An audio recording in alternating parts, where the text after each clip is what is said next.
Well, howdy there, Internet people. It's Bo again. So, today we are going to talk about the GOP plan to provide aid and what's in it, what's not, and how their cost saving measures stack up when you actually do the math.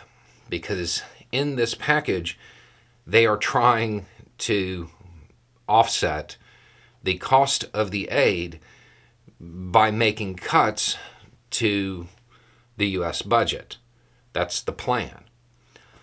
Okay, so let's talk about the actual package first. The GOP plan passed in the House. It is for 14.5 billion-ish. Okay, 14 plus, let's call it. It is aid for Israel. The initial request was for aid for Israel and humanitarian aid for Palestinians. There's no humanitarian aid for Palestinians in this. Realistically, that's probably the end of the conversation when it gets to the Senate. They're probably not going to care much beyond that. But let's talk about the offset, because that's their big talking point. What they're trying to convince the American people of is that to provide this aid to Israel, the American government needs to take cuts. And they have proposed making cuts to the IRS to balance it out so we don't spend more. And so the deficit and the debt and all of that stuff, that's the talking point. The Congressional Budget Office, which is nonpartisan, okay, it's a nonpartisan entity. They ran the numbers on this. So, what happens when you make the cuts to the IRS? You have decreased revenue.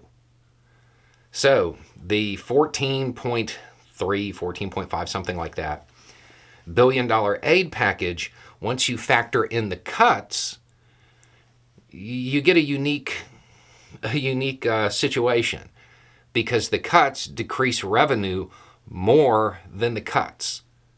So the 14 plus $billion aid package turns into a net loss of $26 billion. They almost doubled the cost of the aid package by trying to balance it out. For people who always say, we need to run the government like a business, I mean, that doesn't sound like a smart business decision to me. The cuts to the IRS, they decrease the ability to go after, like, rich people. That's what it boils down to. So it decreases revenue. So there's less money coming in to the U.S. government. And that gap is more than the cut even. So the aid package, while Republicans try to balance it, they made it cost more. The goal was to make it cost zero. But instead, they almost doubled what it would actually cost, because they are very intent on running the country like a business. Now, I know that there's going to be a whole bunch of people that said, well, that's not what Republicans said. Entertain the idea for a moment that those Republicans are politicians. And we all know that politicians always tell the truth. You see how silly that sounds. The Congressional Budget Office is a nonpartisan entity. Their whole gig is numbers.